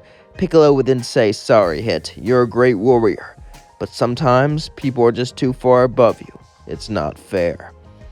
Piccolo then stretched out his arm as he punched Hit off the ring, winning the match. As Piccolo won, he walked back up. Beerus was impressed, and Champa would say, "Good luck fighting the Dragon Ball," but as they were talking, suddenly the Omni King would show up, and everyone was shocked, as Piccolo learned that the god of everything was basically a kid, and that Beerus and Champa were extremely afraid of him. As the Omni King said, "We should have a grand tournament sometime," Goku would still say, "Hell yeah," because it's Goku, and all that stuff would still happen. However, as all this stuff was going on, we cut far away. Zamasu. Goku and Zamasu are watching the Universe 6 and 7 tournament. As Zamasu watched, he was disgusted that mortals could have such power, such greatness, and that Piccolo fella. He will remember him. Yeah, Piccolo will definitely be in handy in the future. Everything seemed fine. After the Universe 6 and 7 tournament, everyone was impressed with Piccolo. Piccolo's always been the strongest, at least for a while, but they didn't expect it to be that strong. However, that would not last. Something would disturb the peace. Suddenly, future Trunks would arrive at his time machine. As everyone gathered around him, he saw Piccolo and Gohan. He picked up his sword and began to swing at Piccolo. This confused everyone, as Piccolo just punched him, knocking him out. Maybe it wasn't Trunks, maybe it was Captain Ginyu and Trunks' body in the future. Or maybe this Trunks turned bad? Or maybe he was just confused. No one really knew what the hell happened. However, eventually Trunks would wake up and he would begin to tell him. He would tell him about the future and how there was a Piccolo Black. He would explain how this Piccolo wore completely black clothes and wanted nothing but death and destruction. He hunted people down and destroyed them. Entire cities, entire populations wiped out, just like the androids, but this time he seemed different from them. But before he can finish talking, suddenly a portal would open up as Piccolo Black would walk out. The other Piccolo, our Piccolo, would fly towards him. "So you're this imposter I hear about. What makes you do this?" Piccolo was confused. Maybe it was a timeline where he stayed evil, but even when he was evil, he just wanted to take over the world. He didn't want to destroy everything. He never had that goal in mind. Piccolo Black would look up at him and say, "Oh, imposter." "I wouldn't say that. Just you with some more common sense." Piccolo and Piccolo Black then began to battle each other. As Piccolo began to win, he turned yellow and began to push Piccolo Black further and further back. But before he could kill him, suddenly he gets sucked back through the time portal. As Piccolo and the rest watched that happen, everyone was confused. Who was this Piccolo Black? And his aura felt different than Piccolo's. It felt so similar to his, but it also felt different at the same time, like there was someone else in there. That difference felt like Zamasu. Beerus would see this and began to get intrigued. As Beerus thought about Zamasu, he decided to go investigate with Piccolo, since the time machine was destroyed and Bone was looking for one. Beerus and Piccolo would go to Zamasu's planet. And as they arrived there, they would meet Goku and they'd begin to talk, and things would go similarly as normal, until Piccolo and Zamasu would begin to spar. As Piccolo and Zamasu battled, they were actually quite even. Zamasu remarked at Piccolo's power, but he was just a dumb mortal, so of course he'd be below him. However, as Zamasu and Piccolo were fighting, suddenly Piccolo would turn yellow. This would shock Zamasu. Then he would turn orange. This is the full extent of my power. This is the power that I have attained over time, and you can attain that power too. As Piccolo won, he stretched out his hand for Zamasu to take it. Zamasu didn't, however. He simply got up on his own, not taking the mortal's pity. Goku would see this and be a bit disappointed, but then after they talked, they would then leave. It seemed they didn't learn much from this. Zamasu didn't seem like that bad of a guy. Little did they know, though, they started Zamasu's journey to the Zero Mortal Plan. We cut back to Bulma, who managed to find the old time machine and fixed it up, as they were all ready to go back, but when Piccolo showed up, there was a problem. Trunks, Piccolo, Goku, and Vegeta couldn't all fit, so one of them had to not go. So they all played rock, paper, scissors to see who would go. Gohan would go, but he was busy with his studying, and he was trying to master his beast mode form, or whatever that form was when he was fighting Hit. And yeah, as they played rock, paper, scissors, Goku and Vegeta won, and he was chosen to go. Vegeta, Piccolo, and Trunks all went into the time machine and left. As that happened, we cut back to the future. As they all got out, soldiers began to point their guns at Piccolo, but Trunks would say it's okay, he's not black. And as he cleared the misconception, things would seem to go well, and they would get ready to fight Piccolo Black. As Piccolo Black smirked at them, Vegeta would fly up towards him. I may not be able to beat the Green Man from my talent, but I can defeat you. And then he's next. I am the Prince of all Saiyans, Vegeta! As then he turned blue, but then Piccolo Black laughed and said, "Oh, Vegeta, so prideful." But in the end, where does that get you? As suddenly Piccolo Black would turn pink, rosé. His skin color was pink. His body language was strong.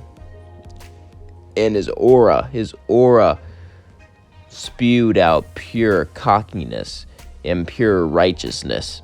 Vegeta would try to fight him, but Piccolo Black would simply pull out a scythe and cut Vegeta deep in his stomach, causing him to fall down. Then Piccolo would fly up in his orange form and punch Piccolo Black. Piccolo Black would say, "Even with this form, you're not an easy opponent. You're strong, but I'll show you what's even stronger.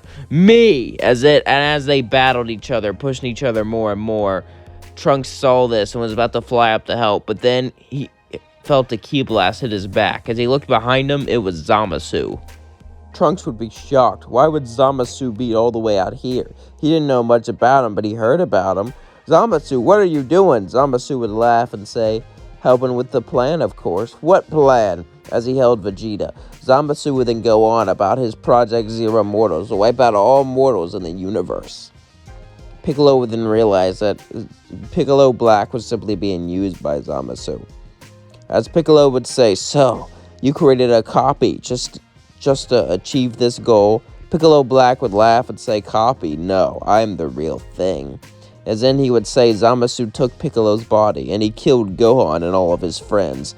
This angered Piccolo as he punched Piccolo Black, sent him flying down, but as he began to beat him up, Piccolo Black only got stronger, began to push Piccolo back. Piccolo could use the Kaioken, but that would simply make Piccolo Black grow rapidly. And Vegeta was bleeding out, so they needed to get away. Piccolo would blast the ground with all of his might, creating a massive hole and smoke everywhere. Not strong enough to blow up the planet, though. And as that distracted them, they all got into the time machine and went back to the past. As they went back from the past, they all needed a plan on how to defeat them. Piccolo actually had an idea as he flew over to Gohan. And, well, Vegeta had an idea too. As Vegeta healed, he would go to Captain Ginyu. Captain Ginyu was practicing his poses when he said, "We needed you." "For what?" "This guy's immortal. Now, I don't know what happens. You take someone who's immortal's body. Maybe the immortality will simply swap, or maybe it will stay on their side. But I want to find out. It might be our only way to win." Captain Ginyu would then look at him and say, "The new body. I don't like the body swap after I got trapped in a frog. But this will definitely be entertaining. Alright, I'll humor you. I'll take his body." Vegeta would smile. As Piccolo would then go to Gohan. Gohan would look at Piccolo and say, "I know, but I need your help. Please help me." Gohan would nod as Piccolo took Gohan to the time chamber, the first time in his life in this series. Gohan went into the time chamber and began to train. As Piccolo trained him, he reminded him of old times, back when Piccolo would train him when he was a kid. Piccolo saw potential in Gohan ever since he was little, and he sees one in him now, and he's not going to let him waste it. As he trained Gohan and pushed him through his anger, pushed him through his development, pushed him through everything, eventually he would achieve it. He would achieve, after months and months of training, the beast form. Gohan would leave the time chamber in his beast form. After unlocking it, he felt like he was invincible. He felt like no one can challenge him. His power is truly unbelievable. The only person who could be above him was Piccolo. Piccolo then went out with Gohan. As they went to the time machine, Vegeta had Captain Ginyu. The plan was to send Captain Ginyu, Piccolo, and Gohan out there. Gohan and Piccolo could defeat Piccolo Black, and Captain Ginyu would just take Zamasu's body. As they got into the time machine, they would go back to the future, and as they went there, Piccolo Black and Zamasu were waiting for them. Piccolo Black would laugh, "Gohan? Why would you bring Gohan? What has he done?" But then Gohan would turn beast, as suddenly, this shocked Piccolo Black. Piccolo Black would then turn Rosé, as Orange Piccolo would go Kaioken and kick Piccolo Black, as Eddie shot a massive Ki Blast, so did Gohan Beast. Piccolo Black also shot a Ki Blast, as it made an epic beam struggle. Zamasu would see this and want to get involved, but then Captain Ginyu would walk up to him and say, "Change now!" As Captain Ginyu took Zamasu's body, he then blew him up, having the immortal body. Piccolo Black would see this and begin to get angry as he got more powerful, but Piccolo and Gohan also got angry as they pushed everything they had. Then Captain Ginyu would push in his energy too. Piccolo Black began to push more and more and more, trying to survive, trying to stay alive, trying to complete his plan of Project Zero Mortals, but no matter what he did, it was helpless, as the energy surrounded and killed him. With him dead, the universe was saved. They saved the future timeline. It seemed like everything was going to be okay. Cut to Zeno, who'd be thinking of something fun. He felt like he had an idea, a really fun idea, but he forgot it a long time ago. Then he remembered the tournament between all the universes. He began to laugh and giggle as he told the Grand Priest, and Grand Priest told Beerus and Whis, as then they gathered up their team. But there was a problem. Without the android Jabu in this timeline, Captain Ginyu took 17's place, but they still needed 2 more fighters. Piccolo had an idea to bring back Frieza, but they didn't know who else they could bring back, or who they could get. They still needed 1 more person, so he decided to gather Dragon Balls and wish for the perfect person to fight on their team. Shenron would tell him about Broly, a person with, anger issues to say the least, on a far-off planet, who's been stranded there for a long time, but his potential was great. This will remind Piccolo of Gohan back when he had anger issues back in the day, back when his anger would push him beyond new heights. But it never got so bad he would attack his friends, though. Piccolo would nod, as then Shenron would say, "What are your other wishes?" Piccolo would say, "We're good. Are you sure?" "Yeah." Then Shenron would just disappear. Piccolo and Gohan would travel to planet Vampa, as Vegeta and Kakarot would go get Frieza. As they traveled there quickly before the tournament could start, Whis helped them out, since Whis can travel quickly throughout the universe. As they got there, they saw an old man and another Saiyan. They were intrigued about this old man. Shenron didn't tell them about him, but they didn't have much time, as they said, "Hurry up and leave with us." They were a bit skeptical, but they were stranded on this planet for a long time, and desperate, so they decided to go along with them. Broly and Paragus would both travel to the planet, as Vegeta would bring back Frieza with Goku. The team was finally here. Paragus would get angry that Vegeta was there, but he was surrounded by all these fighters, and Beerus himself and Frieza, so Paragus would decide to wait his time to get his revenge, as they all brought in the fighters for the tournament. As the tournament began, all the fighters got ready. Universe 9 wouldn't do their gambit to attack Universe 7, because the whole tournament exhibition never happened in this timeline. So they would all begin to fight each other like normal. Universe 7 Gohan went out a plan that Piccolo would stick to, but Frieza, Broly, and Goku and Vegeta all decided not to. But Goku would stay near Broly though because of his anger issues. As all this was going on, the fight was getting fierce.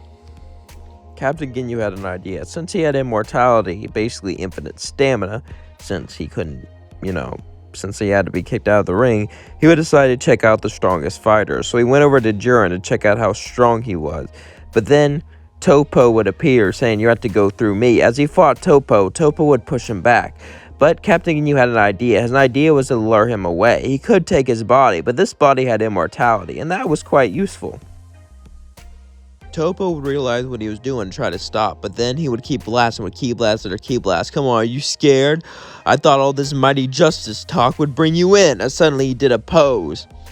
Topo looked at him and said, "How dare you pose? Only a man of justice can pose like that," as he charged at him angrily, but then he led him to Piccolo, as Piccolo turned orange and grabbed Topo's fist. Now. Looks like we have an opponent here. Topo then got ready to fight, saying, "You think you can defeat me?"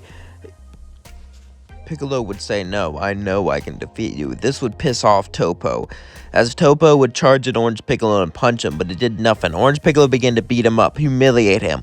This pushed Topo over the edge. He was gonna lose. It was time to throw away his ideals of justice, as he became a god of destruction, but this was nothing, as Orange Piccolo simply used Kaioken and kicked him off the ring. Defeated him easily. The rest of Universe 11 was shocked. So was Jiren. Jiren needed to fight this Piccolo, so Jiren charged at Piccolo, punching him straight in the chest. Captain Ginyu and the others tried to get involved. Piccolo said no, this will be one-on-one. Piccolo and Jiren began to fight each other, but Piccolo outmatched Jiren. And as all this was going on, Hit was watching both of them, planning to take them both out. As Piccolo and Jiren battled each other, Jiren got more and more angry. Piccolo was just so much better than him, so much more powerful than him. That was impossible. How could he be so strong? How could he be so great? As his anger boiled over, Jiren would go to 100% of his power, but even then, he was not good enough. Jiren got angrier and angrier as he yelled, "I'm supposed to be the strongest in the universe!" But suddenly, something happened. Both of them were frozen in time as Hit walked over to him. He was building up time energy as they both fought. Piccolo and Jiren both tried to move, but they couldn't do anything as they both looked at Hit. Hit would say, "It's over now!" As Kale and Caulifla both charged in, knocking out Jiren and knocking out Piccolo. As Piccolo fell off, he managed to break the time energy and stretch out his arm, grabbing the ring, pulling himself back up, then punching Hit, looking at them both. "You think you could deal with me?"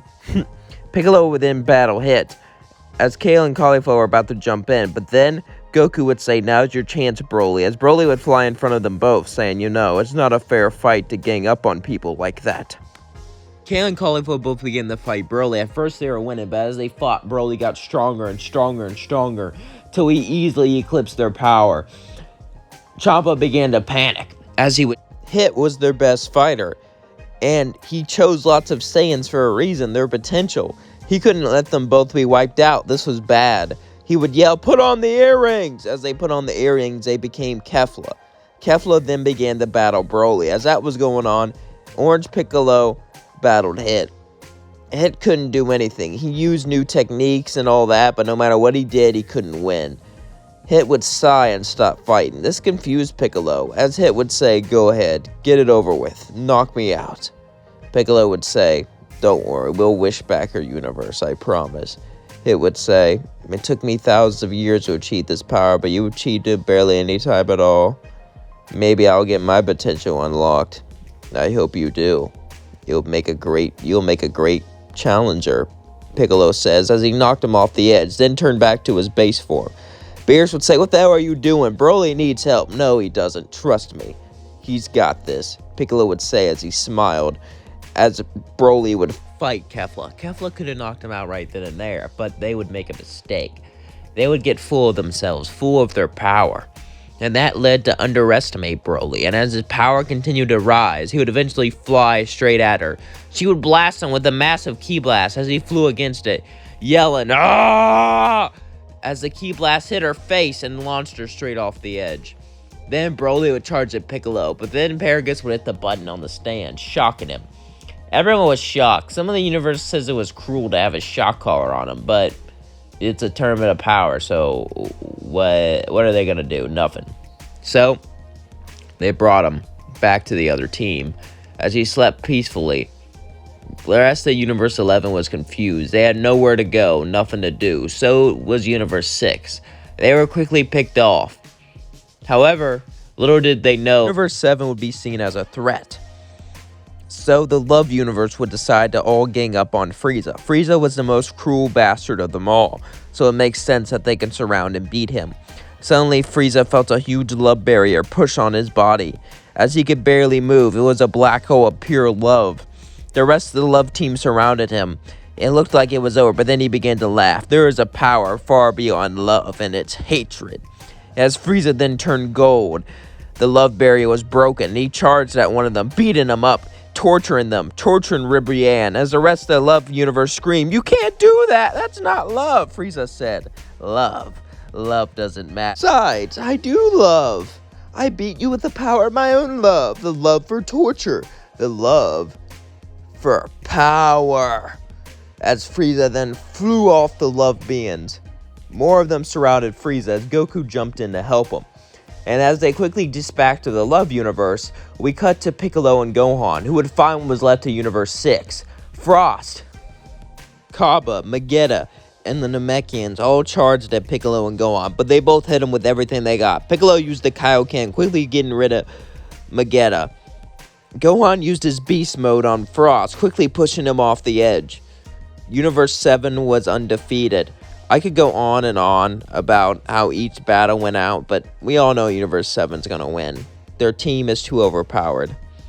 As the tournament went around, Universe 7 was the obvious winner. Universe after universe went against them, but Universe 7 always won. As Universe 7 won, Piccolo would be the VP.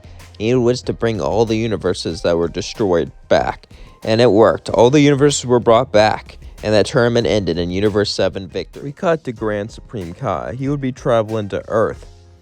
As he traveled there, he began to talk to Piccolo, Goku, and Vegeta, and everyone there.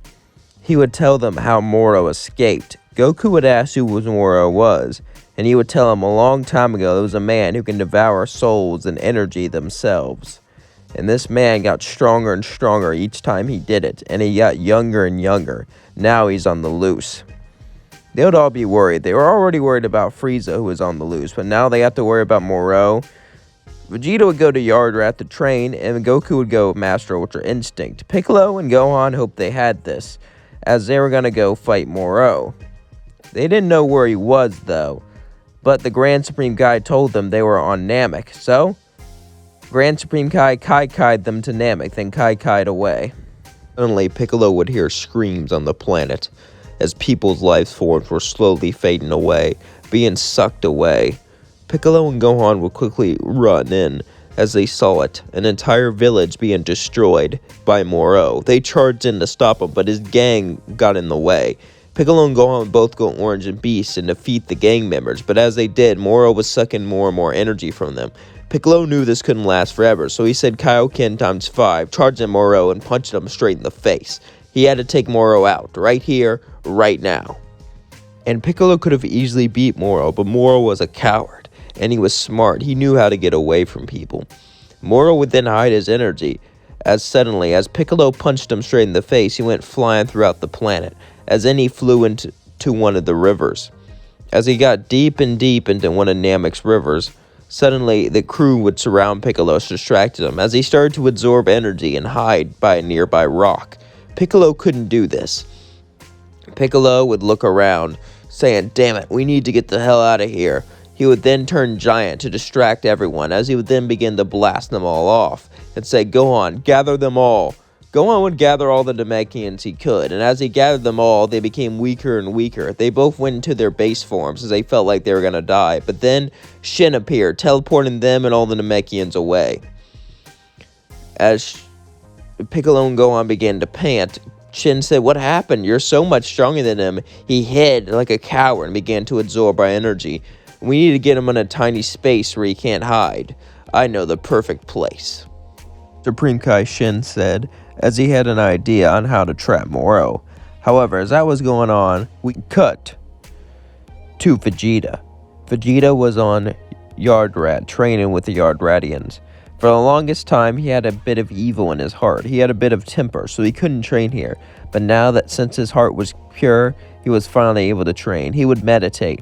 Vegeta usually didn't like that type of training. He liked to train his body. He liked to push himself further.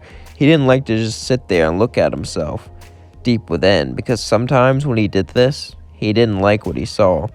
As he was meditating, becoming calmer, the Yard Rats began to nod, as they saw Vegeta's progress begin to grow. As Vegeta's progress was growing quite well, they began to become happy with Vegeta, and then finally they agreed to do it. Since he meditated on himself and saw himself within, and since they finally realized he didn't have a negative heart, or at least not negative enough to cause any mayhem, They decided to teach him instant transmission and their other techniques. Vegeta would learn Yardratian customs, Yardratian ways, and he would train with them. For the first time ever, he wasn't pushing himself. For the first time ever, he wasn't training with his body. He was doing light training, training with his mind, training that makes him look deep within. And this type of training made him learn instant transmission and other techniques like the spirit fission. As that was going on, we cut to Goku. Goku was training with Whis, and as he trained with Whis, he began to get stronger and stronger. He was in the time chamber, but he wasn't looking for that. He was looking for Ultra Instinct. Beerus himself couldn't master it, so he was doubtful, but during the tournament, he wasn't pushed all the way to his limits, so he didn't master it. But he got close every once in a while. He was training, as suddenly, for a split second, his hair would turn white. Then, he would turn back to normal. Goku would sigh, feeling so close yet so far away. Whis would put a hand on his shoulder. Goku, do you know how old you are? Of course I do. I'm in my 40s. Look at what you have achieved. Only with that age, and you've achieved so much. People work for hundreds of years and don't even achieve the power you have.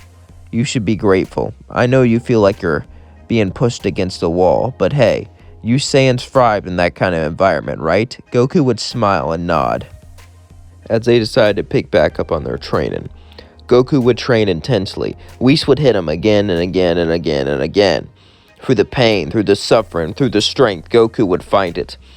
Whis began to push his body. After day after day after day, months passed. And as the year was almost over, they felt like they didn't make any progress. But eventually his hair would turn white as Whis tried to hit him. And he would continue to dodge all of his attacks as suddenly he did it. Ultra Instinct. Whis was impressed. Well done, Goku, but you have not mastered it yet. He would continue to push him until he fell out of it. Then they would pick back up. They were not going to stop. They were not going to give up. They were going to keep going until they mastered Ultra Instinct. As Goku fully mastered it, he looked around, impressed with his new power. He would give Whis a serious look as Whis looked at him. Whis was proud, like a father who just watched his son achieve something. Meanwhile, we cut back to Piccolo and Gohan, who were training intensely against each other, pushing each other further and further, using their anger, using their power to make themselves stronger. They would even train with Broly, but anytime Broly got too mad, they would shock him with the shock collar. Paragus wanted revenge, but after he learned everything, he decided not to go for it. Instead, live out his life on Earth. After all, he did miss a lot of years. He didn't have much time left to live. As they were training and getting stronger, suddenly they would feel a massive power get out of the time chamber. They could sense it. They could sense Goku left. As they all were there, waiting, suddenly Vegeta would finally arrive. Instant transmission there. Gohan, Piccolo, Broly, Vegeta, Goku were all ready to defeat Moro. As Supreme Kai Shen had a plan. His plan was to have Frieza's army lure him to a planet with not a lot of people, and a planet where there's nowhere to hide, so they can easily attack him. Shen and the rest would go to Frieza. Frieza would look around worried, scared that they were here to take him out and take down his empire, but Piccolo explained what was going on. Piccolo would say Moro was worrisome for his empire, so he'll agree to help them. The trap was all set. As the trap was set, eventually Frieza's army would go after Moro, then he would chase after it, luring him to the small planet, as suddenly Piccolo, Goku, Vegeta, Frieza, Broly would all appear with Gohan. As Moro looked around, he saw nothing but vessels to feed off of, but as he started to feed off of them, something was wrong. There was no cover on this planet, and all of his minions were being taken down by Frieza's soldiers. As they all charged in, surrounded Moro, they began to beat him up. Moro would quickly try to take their energy, however, they would be too fast, tearing Moro apart, beating him up.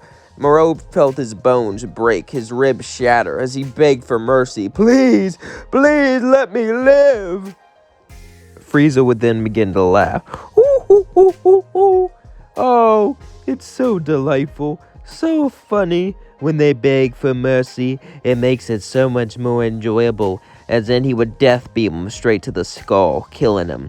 As Moro lay there dead, they all would look at each other. Frieza felt like he was the next biggest target. Frieza then began to walk away. Well, I'll go clear up what's left of the prisoners, as suddenly Piccolo would say, wait. Frieza would be shocked, as he felt like Piccolo was going to attack him. He was obviously the next target, and he was surrounded by enemies. Frieza would look and say, "Yeah?" Piccolo would say, "Good job." Frieza would then just sigh and go to his spaceship and fly off. Frieza felt like he had to do something fast. As that was going on, we cut to Granola. Granola has been searching for revenge for a while now. Frieza came back, and he's more powerful than ever. And this weird Namekian's helping Saiyans fight around the world. He's heard about the Saiyans and them going after Moro and all that. He needed his revenge. That's all he wanted in life. He needed to avenge his people, but he didn't know how. Eventually, though, he would finally find it. The Dragon Ball on the planet was missing for a long time on planet Cereal, but finally he found the Dragon Ball. With the 2 Dragon Balls, he summoned the dragon and wished to become the strongest in the universe. Could feel all of it. He could feel all the power he gained from the wish, and he felt like it was enough. Finally, he'd be strong enough. Finally, he'd be powerful enough to avenge. Cut to Frieza. Frieza's been uneasy, especially after last time. Piccolo, Gohan, Broly, Goku, Vegeta, they all are a big threat to him, and he can do nothing.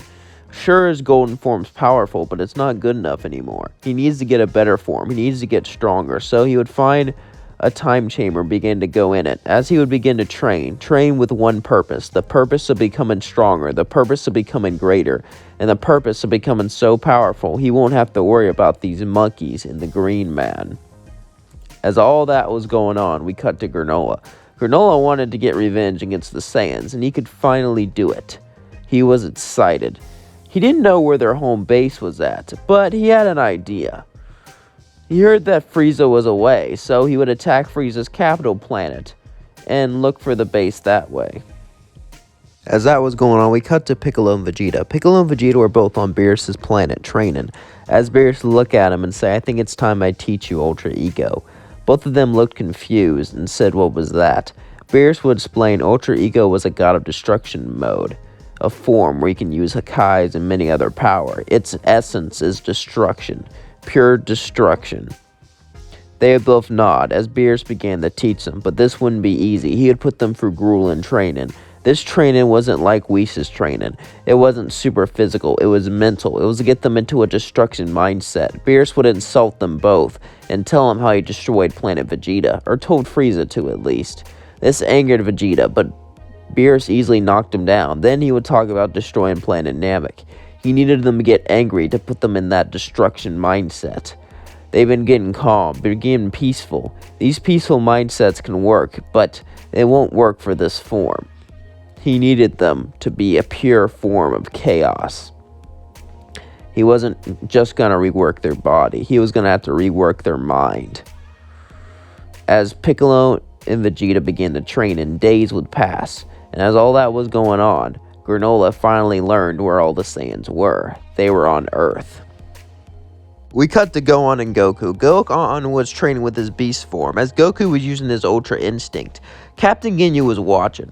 Captain Ginyu could have switched bodies at any time, but he was immortal, and that was a big perk. Captain Ginyu enjoyed training and becoming stronger and working on his poses, and honestly, he actually felt like he had somewhere to belong. As Goku and Gohan were going at it with everything they had, Gohan would barely be able to win. Since Gohan had Beast before Goku had Ultra Instinct in his timeline, he was way stronger and was able to beat Goku. Both of them took a senzu bean and began to talk. However, suddenly, Captain Ginyu would jump in front of Gohan as a huge ki blast hit him straight in the chest, calling him to fall down. Captain Ginyu would lay down, pretending to be dead, as suddenly Granola would walk up to them both. "Tell me, where's the other Saiyan? The one with spiky hair?" Goku would get up and assume a fighting stance. Gohan would say, "We don't know who you are, but we don't want to fight." Granola would say, "Shut up. You wipe out my entire planet. I want to fight you." Granola would begin to shoot ki blasts as they would bounce off and hit Gohan straight in the arm, breaking it. As Gohan then turned Beast, he would begin to charge at Granola with one arm. Goku would turn Ultra Instinct. As they both battled Granola kept his distance, sniping them from afar, and was using his superior strength to push them down. Suddenly, though, Captain Ginyu would stand up and grab Granola. This got Granola off guard since he thought he was dead.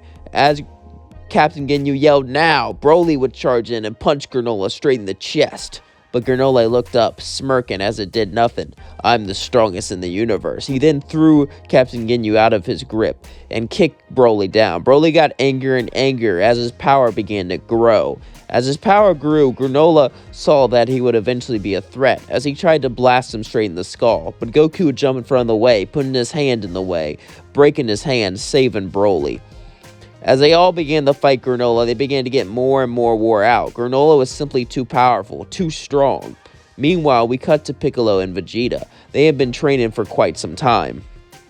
As they were training, as they were pushing each other, suddenly Vegeta's hair would turn purple, as his eyes would turn purple too. Piccolo would walk back as he felt the key. The key was a pure menacing aura. Vegeta felt it. He felt the power of pure destruction. As he smirked at Piccolo. "What's wrong? Scared I'm stronger than you now?" Ultra Ego Vegeta began to fight Orange Piccolo and began to push him further and further and further. Piccolo got angrier and angrier and angrier, and he thought about all the times he trained. He thought about all the times he fought, and he thought about how he was not going to let Vegeta surpass him. Suddenly, his skin would turn purple as he reached Ultra Ego in his orange form. Beerus would say, "Yes, yes, now that is quite impressive." Whis would walk over and say, "You guys should get to Earth now." Beerus would say, "How come?" Whis would show his staff, and in the staff showed what was going on Earth. As they looked, they saw their friends laying down, beaten up, and fighting Granola, losing. Vegeta and Piccolo didn't know who that was, but they knew they needed to get back, so Piccolo grabbed onto Vegeta as he entered transmission to Earth. Vegeta and Piccolo teleported there. Goku and Gohan would be on the ground, as Granola was holding Broly by the neck. Broly was passed out, and he was about to snap it, but then Granola got punched, sending him flying. As Granola looked up, he saw Piccolo and Vegeta. "Oh, it's you. I've heard about you, Namekian. You're the one who's with the Saiyans. I don't know why you're with them. I have no beef with you. My beef is with them. They wiped out my people." Vegeta would say, "That was a long time ago. I'm not responsible for what happened back then. I'm sorry for what we did, but this doesn't give you the right to."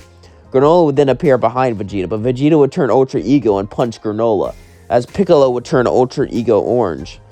When they did this, they became the strongest in the universe, surpassing Granola, as then they began to beat Granola up. Granola was shocked. He would blast key blast after key blast, but no matter what he did, no matter how he fought, he was on the losing end. This was impossible, as Piccolo punched Granola straight in the stomach, causing him to cough up blood. He fell to the floor. He wished to be the strongest in the universe. How is this possible? This can't be possible. He would yell out, "Damn it, damn it, damn it," as he couldn't win. However, as that was going on, the heaters showed up. As Gas began to show off his true power, his body decayed. Piccolo and Vegeta looked behind them. Vegeta would say, "Who the hell is that?" Granola would look up and say, "It's Gas, one of my partners."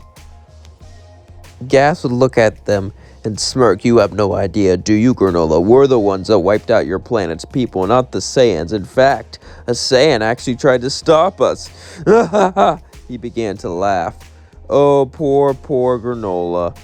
Such a childish fool. Did all this for revenge, and yet you're gonna die, just like the others." Piccolo and Vegeta would both charge at him, as Goku and the rest would get up. They could barely stand, and they all charged with everything they had, but it was nothing. Gas was just too powerful, and was able to knock them all down. Captain Ginyu kept getting up, but it was no good. Captain Ginyu was thinking about taking his body, but then he heard footsteps. As Gas looked behind him, it was Frieza. "Ooh. Seems like you guys have been getting stuff done without me." Gas would charge at Frieza, but then he turned black, as the power coming off his body made Gas fall to his knees. Frieza then stepped on his head, squishing it, breaking his skull, killing him instantly. Everyone was shocked, as then he looked at them all. Frieza could easily kill them, and he thought about doing it as he charged a death beam, but then he realized something. It always eluded him. No matter how much he wanted vengeance, no matter how much he wanted to get back at the monkeys, no matter what he did, it always stabbed him in the back. And true, he could kill them right here and now, but then Beerus would come after him. He decided it was time to make a change. As Frieza said, I decided I'd save you since you helped me reach this form, but after that, I don't know if we'll meet again. Piccolo said, what are you talking about? I got a fleet of Hector heathens. Me and my empire are going to a different universe so I can take over that place. A place without filthy monkeys, Frieza says, as him and his army just left. Everyone was shocked. It seemed like Frieza was going to move universes. Years would pass. Frieza would go to Universe 6, form an empire, and eventually become God of Destruction, beating Champa. Without anyone there to stop him, he was able to get more and more power until he was stronger than the God of Destruction himself. Piccolo became God of Destruction of Universe 7. After Champa was defeated, Beerus was never himself again and had to step down. Not because he was forced to, but because he just couldn't keep the title anymore, knowing his brother just wasn't alive. Universe 7 was at peace. Their mortal rebel began to rise, and Piccolo and his crew, anytime there was danger, anytime there was trouble in the universe, he went out and saved it. Piccolo was a god of destruction, but he was also a champion of truth and justice. There was never anyone else like him. No Namekian, no Saiyan. No one can compare to Piccolo's power or intellect. No one can compare to his heart. And all of Piccolo's journey started on a tiny little planet.